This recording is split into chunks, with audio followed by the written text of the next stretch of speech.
Muy buenas noches. Un viernes más nos acercamos a todos ustedes, les acercamos el programa En Primera Persona, este programa de coloquio y entrevista que trata de mostrarles de la faceta un poco más desconocida de personas que están entre todos nosotros.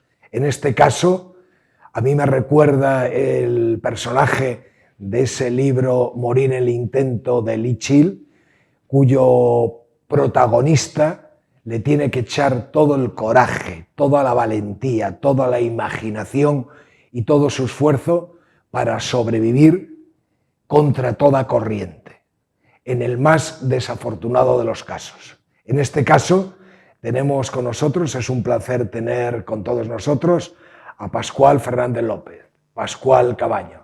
Buenas noches, Pascual. Muy buenas noches, Felipe. Encantado de estar aquí contigo. El placer es nuestro y esperemos de partir en unos minutos agradablemente, relajadamente y que el espectador le pueda conocer esa otra faceta que estaba diciendo.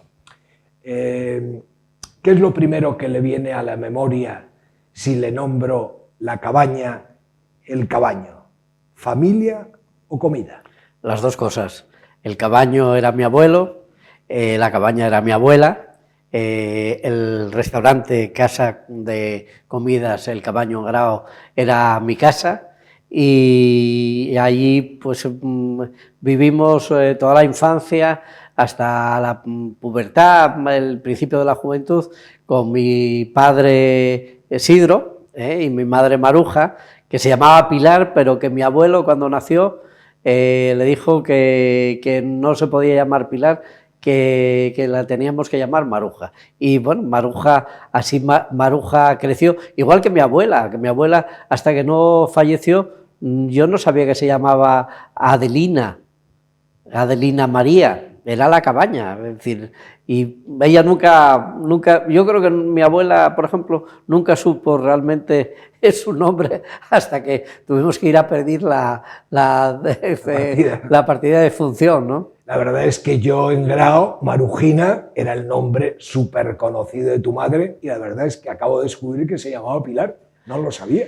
Sí, bueno, es que Maruja la cabaña, igual que Pascualín el cabaño, es decir, yo cuando empecé de periodista me dijeron, oye, ¿cómo vas a firmar? Y dije yo, pues si pongo Pascual me conoce mucha gente de la que me conoce ahora, pero si no pongo el cabaño, no me conoce, nadie sabe en Grao que coño, que soy el nieto del Cabaño, el que escribe. Y entonces por eso firmé siempre y yo me llevo a gala y me enorgullece. Yo no me llamo Pascual Fernández López, yo me llamo Pascual Cabaño. Así te conocemos todos, Pascual Cabaño. Efectivamente, no sabemos si es apellido, es nombre, lo que es, y ya sabemos la explicación.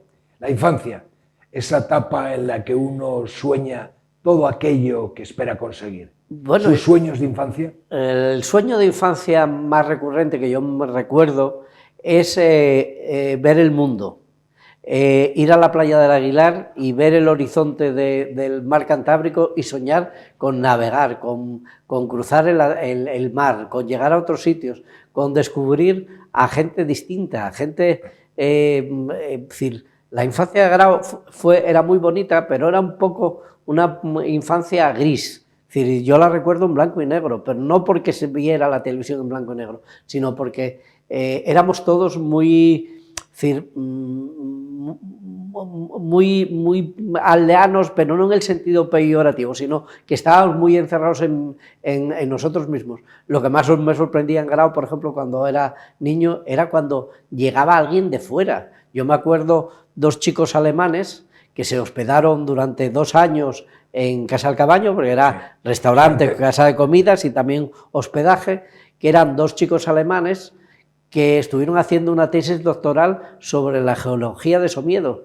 Y entonces ellos, claro, en Navidades marchaban a Alemania, a Múnich y a Frankfurt, y cuando venían les preguntaba que cómo se vivía ahí en su país. Era lo que más me llamaba la atención, visitar el mundo, conocer gente distinta. Y eso es lo que, bueno, y sobre todo el mar, América. Los lunes en Grao. Los lunes al Aguilar. Los lunes en bicicleta. Ir en bicicleta, con una bicicleta, nada, de niño, pero éramos como 15 o 20 niños que cogíamos un bocadillo y marchábamos a las 10 de la mañana en bicicleta desde Grau al Aguilar por aquella carretera, y llegábamos allí al Aguilar, a donde Azpiazu, y tirábamos allí la bicicleta y era las dos de Azpiazu, las dos chavalinas precosas de Azpiazu. Sí, hombre, son muy, una de ellas era mi amiga y fue novia mía.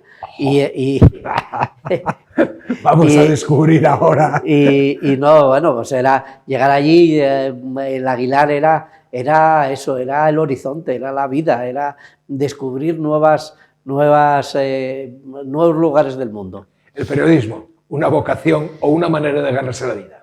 Fue una manera de ganarme la vida, porque yo nunca pensé en ser periodista. A ver, yo estudié en Grau, después fui a la Universidad Laboral de Gijón. Estando en la Universidad Laboral de Gijón, coincidí en una de las habitaciones con un chico catalán que le gustaba mucho el teatro, como a mí, y me empezó a hablar de un grupo de teatro y del teatro catalán. Había una compañía, un teatro que se llama el Teatro Lliure en Barcelona, y yo me escapaba los fines de semana, muchos fines de semana, desde el año 76 en autostop, marchaba el viernes por la tarde y regresaba el domingo por la tarde en autostop desde Barcelona. Increíble. Porque iba a ver las obras de teatro del Teatro Lliure. Allí estaba Fabián Puigcerver y Lluís Pascual, mi maestro. Entonces, cuando acabé en la Universidad Laboral, en el año 82, en abril o mayo del 82, Lluís Pascual estrenó en Oviedo, en el Campoamor, La hija del aire, la primera producción no catalana que hacía con el Centro Dramático Nacional. Era director invitado. La hija del aire de Calderón de la Barca la protagonizaba Ana Belén, estaba mi amiga Magui Mira, profesora mía de teatro, y había una persona que volví hace poco a encontrar, después de muchísimos años, que era Antonio Banderas. Entonces, cuando estrenaron en Oviedo en el 82 La hija del aire, yo conocía allí a Lluís Pascual, porque yo cuando iba a Barcelona al teatro, iba a ver al Lliure y a los comedians y a los regulars y por ejemplo, me acuerdo las tres noches que fui a ver el Yerma Madrid de Núria Espert. El cuarto día ya no pude entrar porque ya no me dejaron entrar de papo, porque yo no tenía dinero, y entonces entraba de tal, y entonces me acuerdo, se lo contaba un día a Lluís Pascual, que me senté en la acera a llorar de rabia por no poder volver a ver ese montaje de Fabián Puigcerver y de Víctor García con Núria Espert de Yerma, que fue espectacular. Entonces, bueno, pues con La hija del aire, Lluís Pascual venía a Oviedo, y entonces yo le pedí a Ana Belén y a Magui Mira que me presentaran formalmente a Lluís Pascual, que yo cuando iba a Barcelona llegaba allí y decía, mira, vengo desde Asturias en autostop para ver la obra que están enseñando y tal, me dejan pasar, que no tengo dinero, y entonces me dejaban pasar siempre. Y entonces me lo presentaron y le dije, quiero ir a estudiar con usted en el Instituto del Teatro de Barcelona. Lluís Pascual tiene 72 años, yo tengo 62, me lleva 10 años. Era rizoso como yo, ahora tiene menos rizo y está pelo más blanco, pero teníamos un cierto aire parecido, y lo que teníamos era que él se apellidaba Pascual, con Q de queso, y yo Pascual con C, pero me dijo que sí. Entonces me dijo, vente tal fecha a Barcelona, yo te preparo los exámenes de ingreso, y entonces cuando llegué allí, yo lo que me di cuenta era que necesitaba llevar un buen padrino. Entonces le preguntaba, Lluís, ¿a qué hora vas mañana al Instituto del Teatro? A tal hora llegaré. Entonces yo, el Instituto del Teatro estaba muy cerca del Palacio del Palau de la Música, yo lo esperaba allí donde el Palau de la Música, y entraba todos los días en el Instituto del Teatro a las clases, lo que llamaban meritorio de entrada. Y entonces, bueno, pues los profesores me veían entrar con Lluís Pascual, yo soy Pascual, él era Pascual, pues... Creían hasta que podía ser familia. Éramos primos. ¿Y de hecho, periodismo? Espera, y de hecho, Lluís Pascual nos llamamos Hola Primo, Desde entonces somos los primos. Y entonces, bueno, pues yo en Barcelona entré en el Instituto del Teatro de Barcelona, una institución en la que solamente se habla catalán. Tenía una profesora que era coralina de edición en catalán, que me decía, pero ¿cómo es posible que seas primo de Lluís y que no hables catalán y que yo te tenga que enseñar a pronunciar las vocales en catalán? Bueno, yo lo pasé muy bien, bueno, pero era una época en la que tenía muy pocos fondos económicos y entonces compartí piso con unos periodistas que empezaban en un periódico nuevo en Barcelona. En Barcelona había La Vanguardia, había El Brusi, había y tal, y había un periódico que nacía en ese momento que se llamaba El Periódico de Cataluña. Yo compartía piso con esos periodistas y algunas veces pues yo, como no tenía mucho dinero, pues les pagaba mi parte de la comida y tal con entradas al teatro, al cine o a la ópera. Porque yo, como estudiante con Lluís Pascual, yo tenía que ir todos los días del año, todos los días, a una obra de teatro, a una película, a ver una película o ver la ópera. Y de aquí al periodismo de Asturias, aquí que entonces cuando ellos están con el periódico y tal, al primer mes se les muere la persona que les escribe de ópera. Y entonces Antonio Franco, que estaba de director, como yo algunas veces iba con ellos hasta allí al periódico y tal, no sé qué, me dijo, oye, tú que vas, tú que sabes, vas a la ópera y tal, al liceo, ¿por qué no nos escribes unas crónicas de ópera? Dije yo, pues que yo no sé escribir, es que yo no soy periodista, es que yo no soy crítico, yo no sé. Dice, no, lo mismo que nos cuentas aquí de Viva tal, cuéntalo escribiendo. Y así empecé yo de periodista. Entonces, Cuando viniste al Correo de Asturias. No, pero antes volví de Barcelona, porque además Lluís lo iban a nombrar director del Centro Dramático Nacional en Madrid, y yo no sabía si ir con él o no. Entonces vine a Asturias y conocí varios periodistas en Avilés y tal, y me dijeron, oye, tengo un problema familiar, que tengo un hijo que está muy malo, lo tengo que llevar al médico, oye, ¿me cubres tú la ausencia? Sí. Y así empecé yo a escribir en Avilés para La Voz de Asturias. Claro. Para La Voz de Asturias. Marché a acabar la carrera de dirección de escena con Lluís Pascual a Madrid. Ya conocí a Begoña, ya marché con ella. Avilés, La Voz, volví sí. al año, antes de acabar el año, yo le dije a Lluís, mira, Barcelona me encanta, pero yo en Madrid no puedo con ella. Es una ciudad carísima, seguía sin tener dinero, no tengo un puto duro y yo aquí no sobrevivo. En Barcelona yo solo hubiera sobrevivido, pero aquí en Madrid y tal. Así que me marcho otra vez para Asturias porque además te tengo que reconocer que me encanta el teatro, pero no tengo el talento que veo aquí que hay, y para no tener talento no me voy a seguir dando cabezazos contra las piedras. Y entonces vine para acá y esa persona que me pidió que le sustituyera en esos días me volvió a preguntar, oye, y tal, y empecé a sustituirlo en La Voz de Asturias. De La Voz de Asturias empecé a colaborar con La Hoja de Lunes de José Luis Ávila, sí. De mi amigo Ávila, y hubo la huelga de La Voz de Asturias, fue muy traumática y tal, y nació el Correo de Asturias, y bueno, pues allí Bron, que es un gran periodista y era de Avilés y tal, muy amigo mío, una persona muy entrañable que falleció, como Ávila, pues me incorporó al Correo de Asturias. Allí empecé como maquetador, diseñando el periódico todos los días, y después ya pasé a la redacción. Y siempre escribí de política. ¿Le llamaba usted el periodismo político o la política le llamó a usted? A mí me llamó la política y después el periodismo político fue un complemento. Es decir, yo siempre yo tengo una mala costumbre, que es que no me suelo callar mucho lo que pienso. Y además nunca busco hacer la pelota suficientemente como para dedicarme a esto de la política. Y en esto de la política hay que hacer mucho la pelota. Así que lo que empezó, porque conocía bastante la política asturiana de esa época de los años 80 y tal, pues me incorporé al periodismo. Del Barca. Sí, después a Santiago. Vicente Álvarez Areces. Eso los conocí después, y después de estar en el Correo de Asturias, pasé a la Voz de Asturias, después pasé ya a la Voz de Avilés, y en Avilés ya me centré mucho en la política municipal.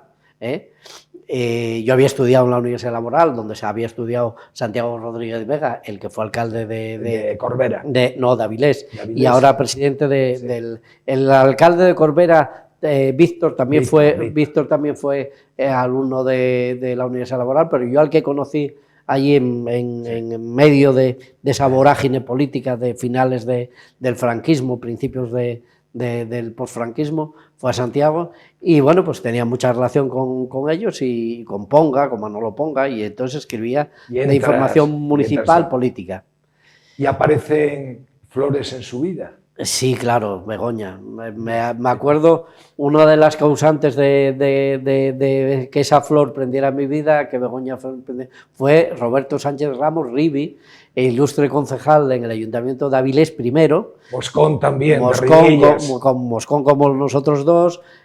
Y bueno, pues la conocí, me gustó, y hasta que no conseguí que fuera mi novia, pues no paré. Y ahora, bueno, pues desde el año, me acuerdo que salimos oficialmente ya el 31 de diciembre del 81. Es decir, el día 1 de enero del 82 fue cuando empezamos ya a ser novios, y al poco tiempo ser pareja, ya vivir juntos. Montamos floristería, etcétera, etcétera, etcétera. De ahí tuvimos la desgracia, Begoña entró a trabajar de diseñadora gráfica en la Voz de Asturias del grupo Z-Ya.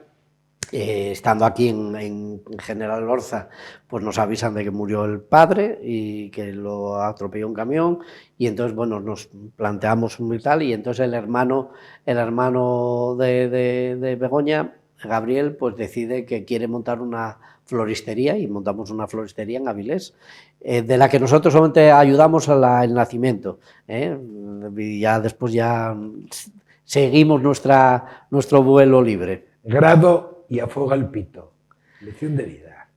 Bueno, el Afoga el Pito, como lo hacemos nosotros en Rey Silo, era el queso que se comía siempre en Casa del Cabaño. Es decir, en Casa del Cabaño el menú era muy sencillo, era una casa de comida sencilla, de comida casera, era una sopa, un cocido de cuchara, un segundo plato, o bien pescado, normalmente merluza a la romana, un filete frito, salvo los días de fiesta, salvo los domingos y tal, que había pues callos, hígado encebollado,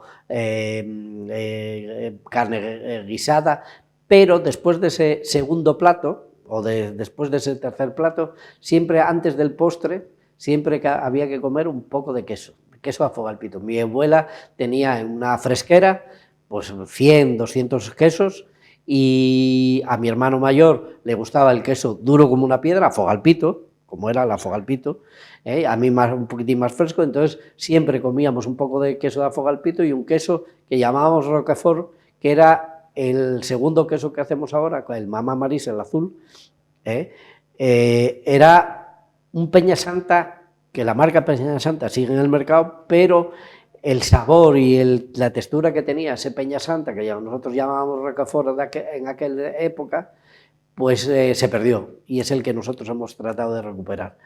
Y bueno, pues Afoga el Pito y Grau es decir, es como Pascual y Cabaño, es decir, lo mismo.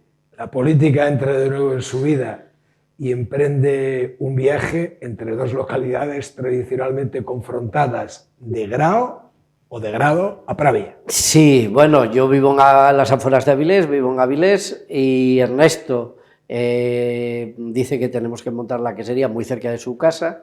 Él vive en Sombreo, en Soto del Barco, y entonces, bueno, pues a mí lo primero que se me ocurre es ir a ver a Grao, a Pepe Sierra, y pedirle que nos alquilase las instalaciones de la Cardosa, que había ahí una micro quesería para y tal. Y me dice con sorpresa para mí que no. Pepe Sierra, alcalde de Grao, el famoso alcalde de Grao de toda la vida. Yo fui a él porque, es decir, en el año 82 él fue el abanderado de que el afogalpito no se tocaba como era, al final tuvieron que hacerlo de leche pasteurizada, y nosotros lo que sí que teníamos claro desde el primer día que montamos la quesería es que teníamos que hacer quesos de leche cruda.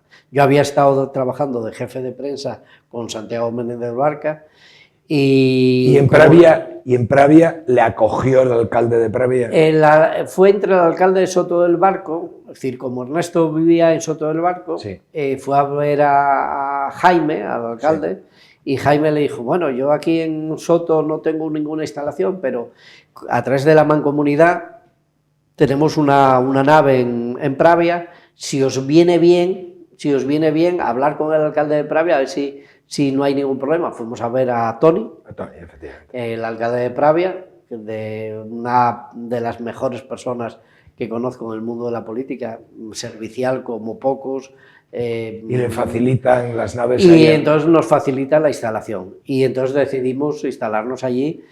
Y entonces yo en Grao, al principio, pues no vendíamos nuestro queso, no vendíamos al Rey Silo, y yo les decía, bueno, es que este es el queso de Grao, pero hecho en Pravia, porque en Grao no quisisteis que lo hiciéramos. Lo que no cabe duda es que echa toda la leña al fuego, conoce a Madera, a Ernesto Madera. Sí. Usted hipoteca, bueno, hasta las cejas, me habían dicho, y ambos emprenden la aventura del rey de los quesos actualmente.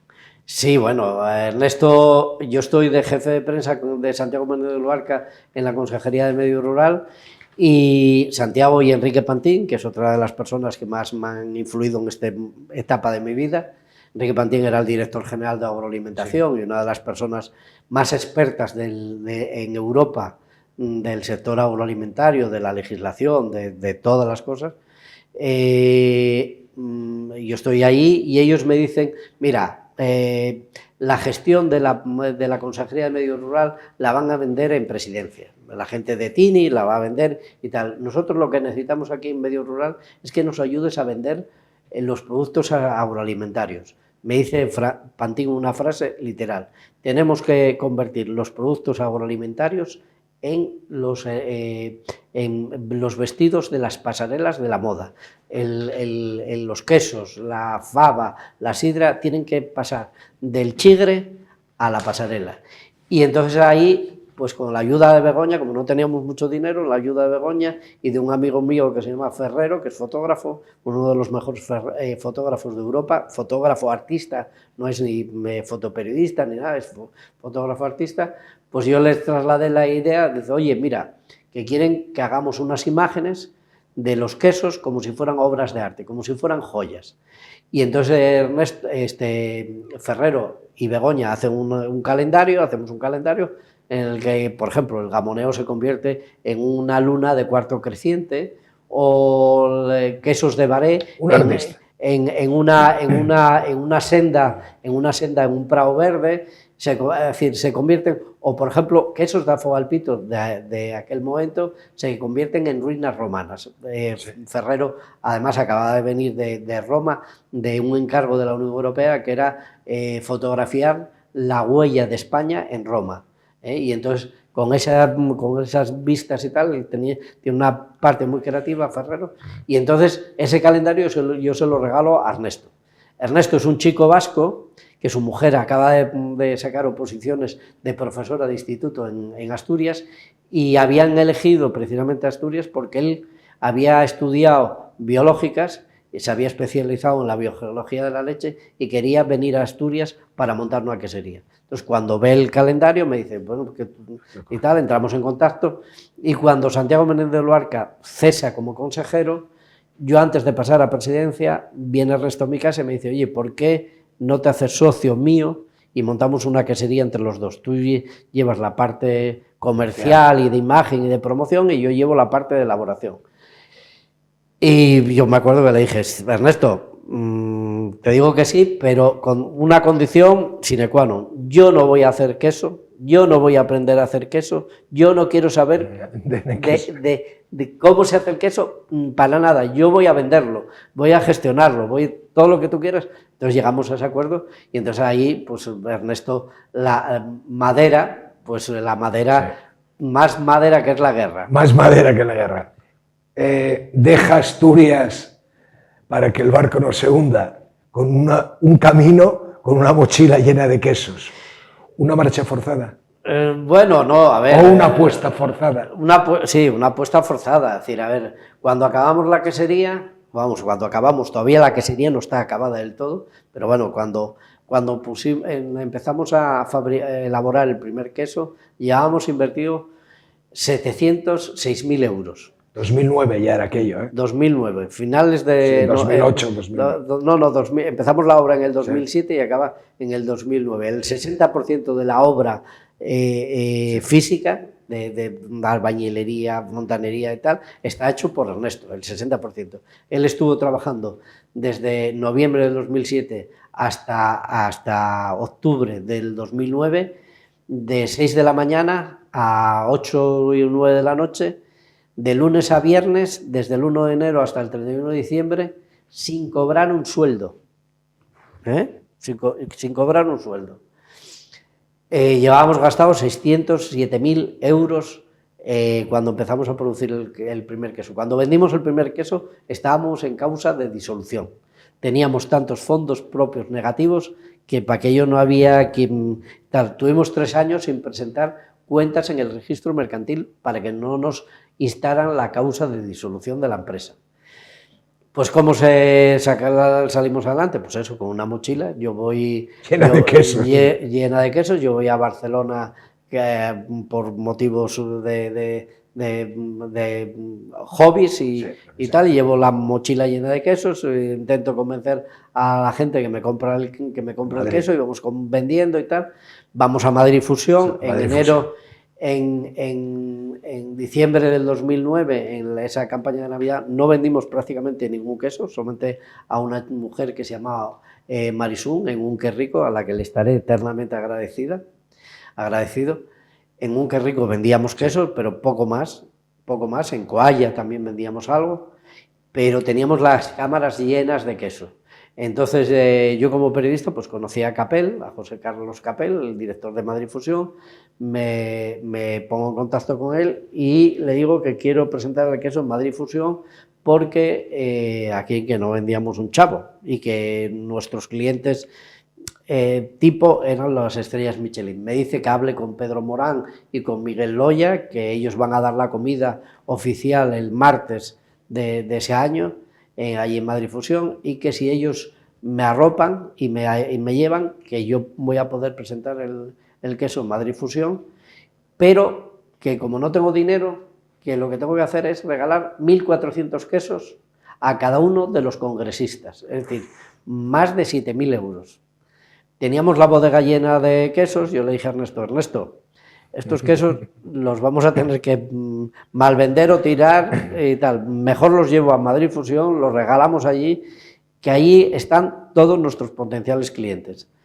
Hablo con Pedro Morán y con Miguel Loya, me arropan, me dicen que sí, que voy con ellos y vamos a Madrid Fusión y bueno, pues allí conocemos el domingo, esto era un martes, el domingo anterior nos presentamos en la Font de Morcín, en la Feria de la Foga al Pito, de aquella sí podíamos etiquetarnos todavía como Foga al Pito, no había entrado la guerra del resto de elaboradores, y en ese año pues da el pregón de la Foga al Pito José Andrés, allí nos lo presenta Pedro Morán, y después yo lo veo en Madrid Fusión, y al marchar de Madrid Fusión, que marchaba con Pedro, le digo, oye José Andrés, me tienes que echar una mano para vender en Estados Unidos, porque aquí en España, en Asturias, no vendemos ni un clavel. Pero espera, a eso ya llegaremos. Sí.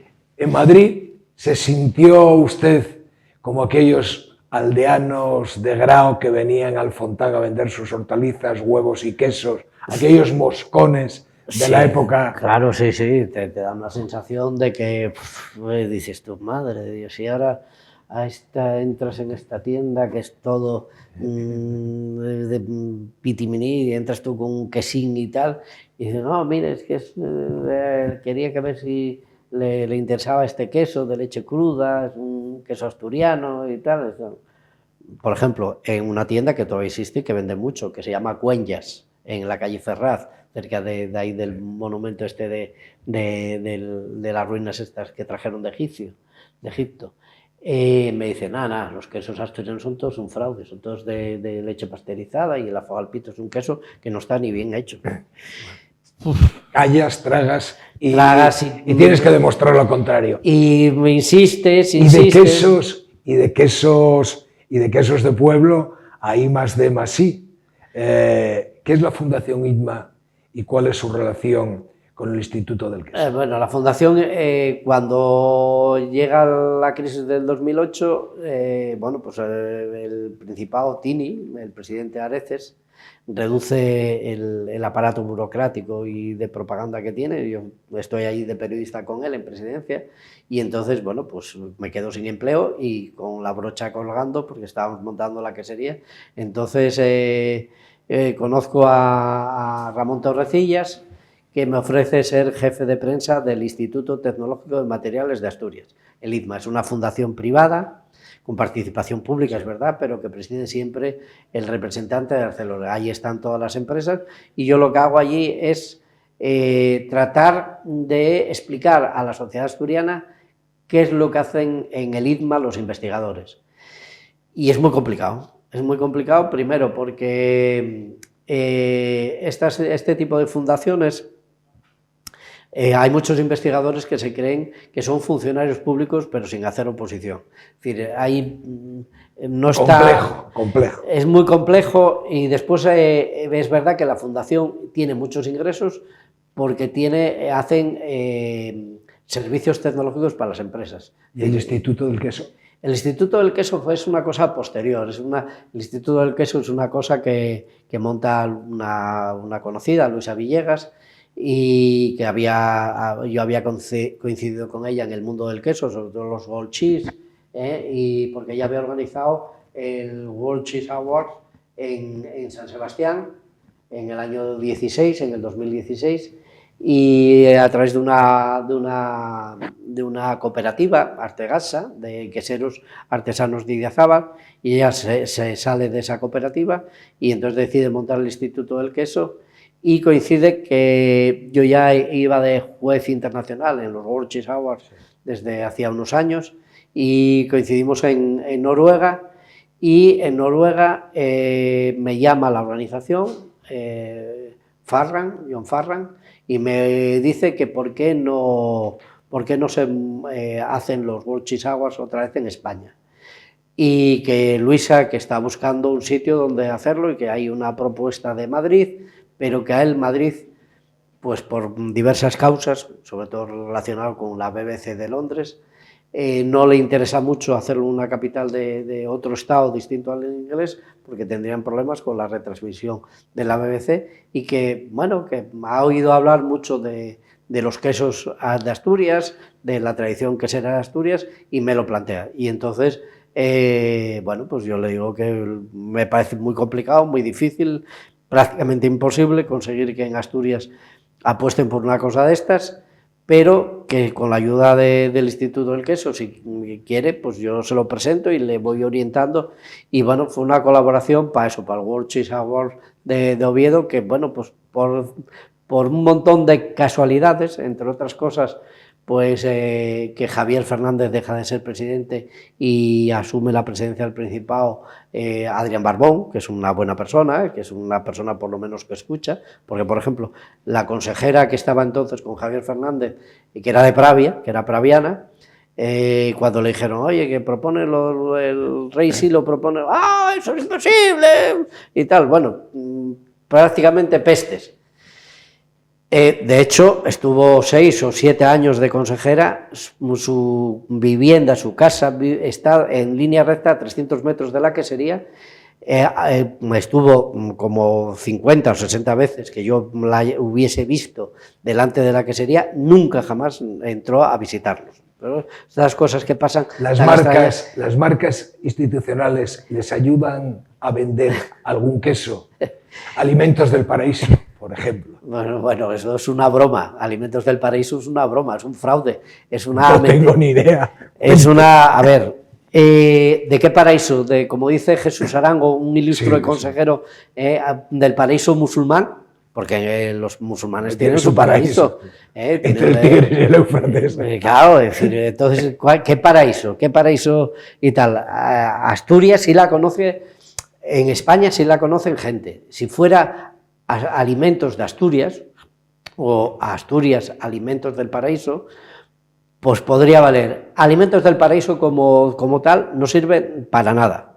Es decir, no solamente no ayuda a vender nada, sino que está hecho pensado en cubrir la parte que tienes que gestionar en Asturias. Es decir, si yo quiero darle publicidad a la Nueva España, pues pongo un anuncio de Alimentos del Paraíso. ¿Sirve para algo para que los queseros, la sidra asturiana venda más en Asturias? No, porque lo que se va a vender es igual. Si pones el anuncio en el comercio, ¿va a vender más algún productor, algún pequeño productor o gran productor porque ponga el Principado de Asturias un anuncio en el comercio? Nada de nada.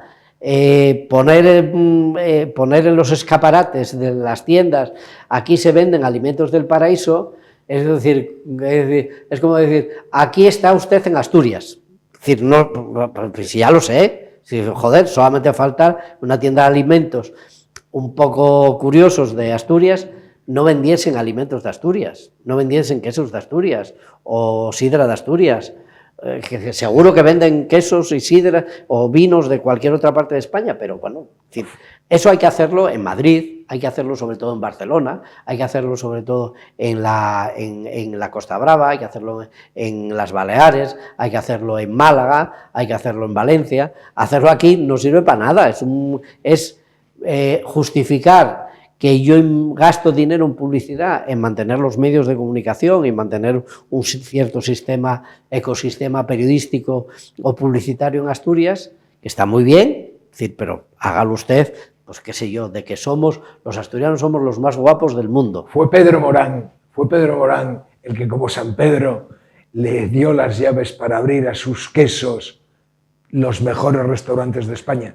Claro, es decir, don Pedro Morán, que es mi segundo padre, Casa Gerardo es la catedral de la fabada y de la alta gastronomía, con Nacho Manzano, con el restaurante Aigua de Gonzalo, o el Corral del Indiano, o Jaime Guz.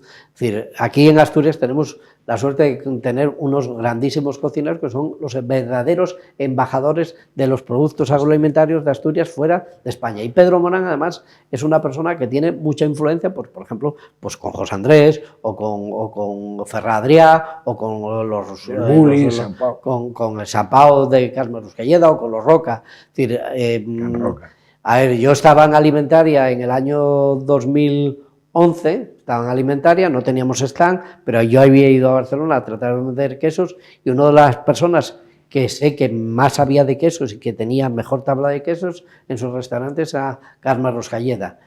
Llevaba una semana llamando todos los días al restaurante para poder concertar una cita con doña Carma, y me decían que era imposible.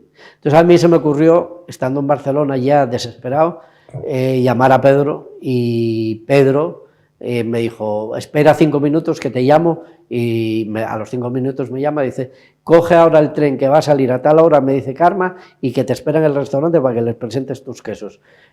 El Rey Siglo estuvo en el San Pau, está en el San Pau. Con los Roca, por ejemplo, fue todavía más sorprendente. Es decir, me llama un día Marcos, oye, pasado mañana cogemos un avión, vamos a Girona, que vas a hacer una cata de tus quesos con los cocineros de l'Empordà y de la Costa Brava. Y bueno, pues voy, la doy y tal. No, esta noche vamos a cenar al Roca tradicional. Me presenta la madre de Jordi, de Joan y de Pitu, y le llevo unos quesos, me dice, ¿usted sabía que a mi hijo mayor lo llamamos Pitu Roca?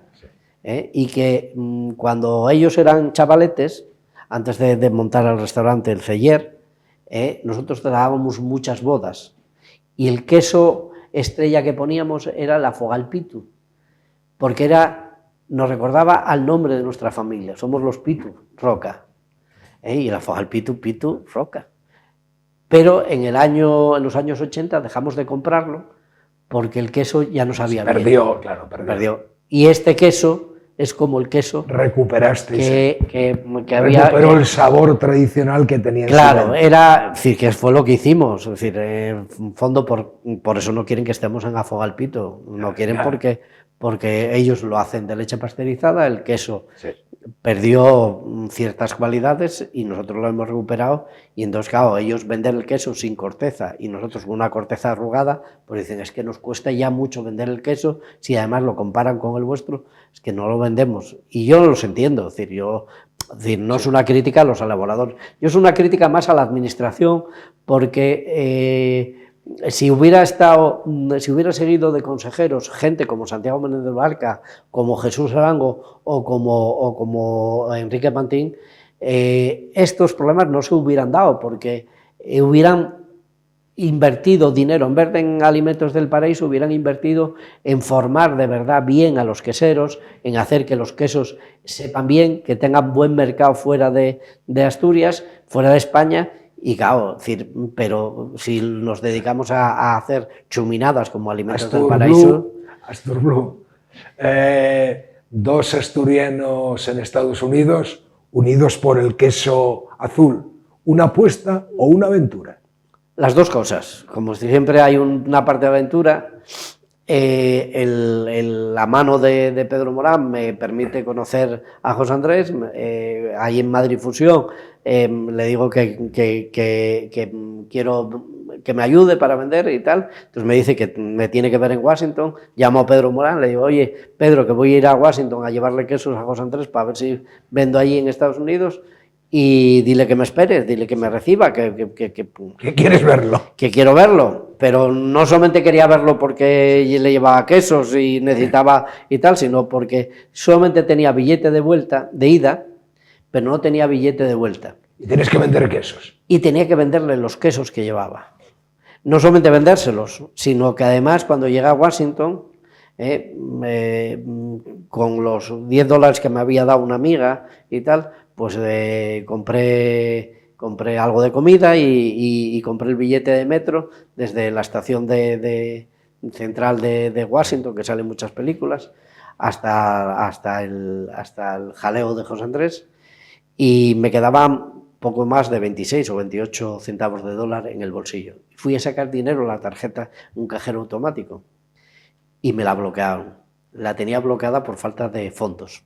Entonces llegué al jaleo de José Andrés, llegué en una situación muy apurada. Como me contaba un día Antonio Banderas, cuando conoció a Lluís Pascual, le dijo, me tienes que decir si hago La hija del aire o no, porque no es que tenga una situación desesperada, es que estoy en situación completa y absolutamente hecho polvo, no sé dónde voy a dormir.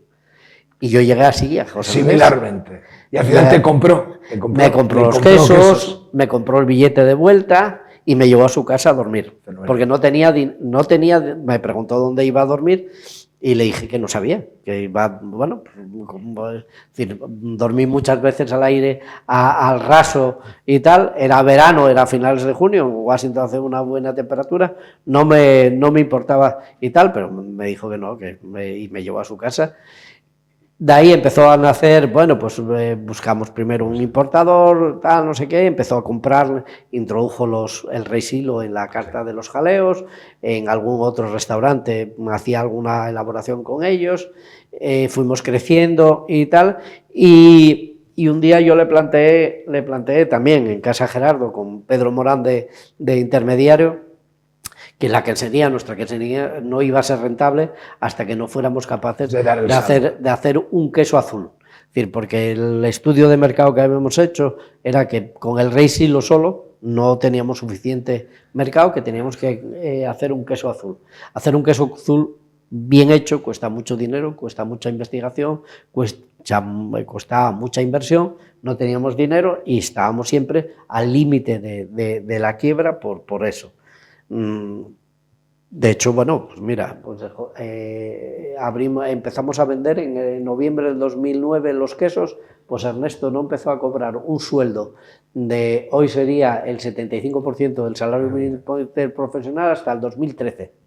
Desde el 2007 hasta el 2013 sin cobrar un euro. Yo cobraba del IZMA y el 60% de mi salario, que eran 1.600 euros, el 60-70% iba para pagar facturas de la quesería todos los meses. El cuajo, un problema con demasiado cuajo por parte de la Administración del Principado para afrontarlo. Sí, aquí hay mucho cuajo, mucho. Mucho cuajo, demasiado. Sí, demasiado. Hay un problema gordísimo. Es decir, primero, en Asturias, en estos momentos la leche es la más cara de Europa.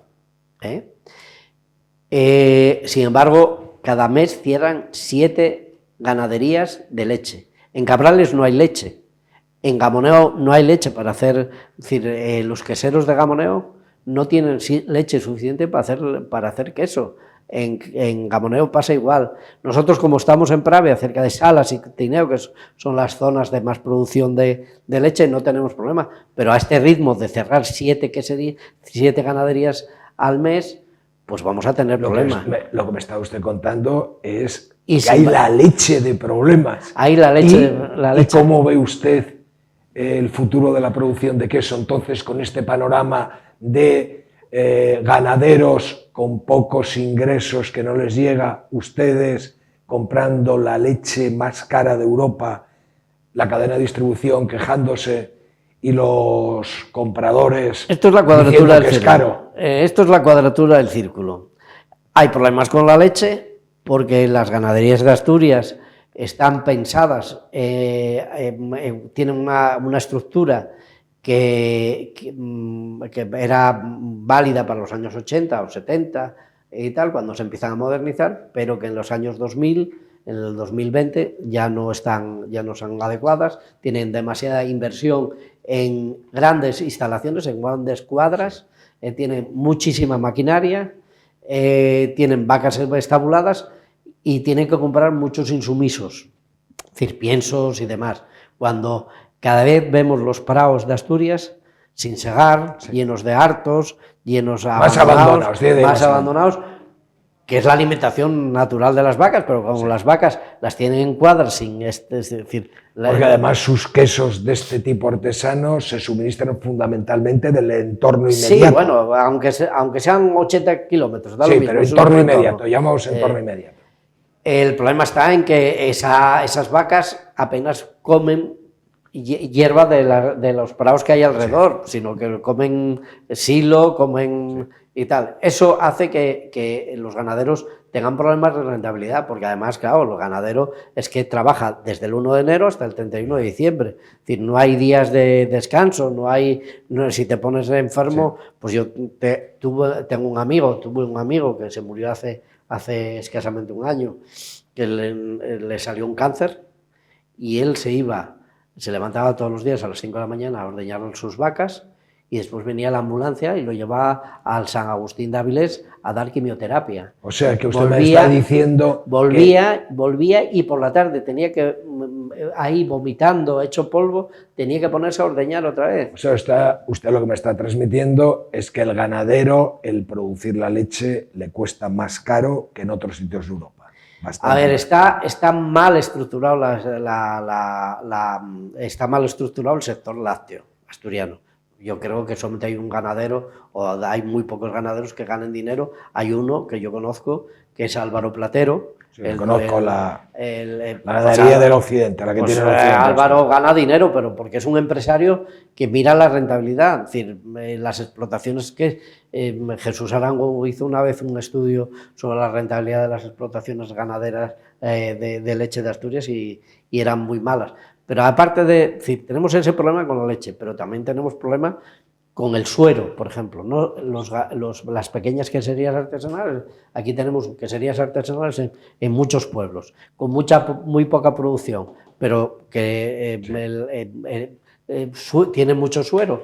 Es decir, ¿cómo tratamos ese suero? Ese suero es otro problema y no hay ninguna decisión. Aquí en Asturias lo que falta es un plan estratégico del sector lácteo y que tuviéramos consejeros que realmente se preocupasen no de hacer política, sino de pisar el prao. ¿Come queso en casa o lo cata en la fábrica? En las dos, pero sobre todo en casa. ¿Es hombre de ciudad o de medio rural? ¿De interior o de costa? De las dos. De ciudad, porque vivo a las afueras de Avilés, pero no deja de ser una ciudad. Del campo, porque vivo en el campo, pero también me gusta mucho también el campo. Me gusta también Oviedo, por ejemplo, es una ciudad que me agrada mucho. Barcelona, bueno, Barcelona ahora no, pero Barcelona en sus años 80 era una maravilla de ciudad, pero me gusta también el mar. Usted ha pasado de no saber qué hacer con miles de quesos al reconocimiento mundial. ¿Cómo se digiere la fama? Bien, no, pues yo no creo. Yo realmente muchas veces me decían, joder, estarás forrado, joder, vaya éxito que tiene el queso, estarás forrado, tendrás dinero. Dije yo, sí, dinero a las puertas, tengo tanto dinero que nado en la abundancia. Es decir, esto es un negociete que nos da para vivir, ahora somos 5 personas trabajando en la quesería, nos da para vivir y poco más. ¿El éxito está en la calle o en la fábrica? Está en los dos sitios. Es decir, si no hay un buen producto, si Ernesto no hace el mejor queso que se puede hacer con la leche que recibe todos los días, yo no haría nada en la calle. ¿Cuál es la mejor lección que alguien le ha dado en su vida? La mejor lección. La mejor lección, la de mi abuela.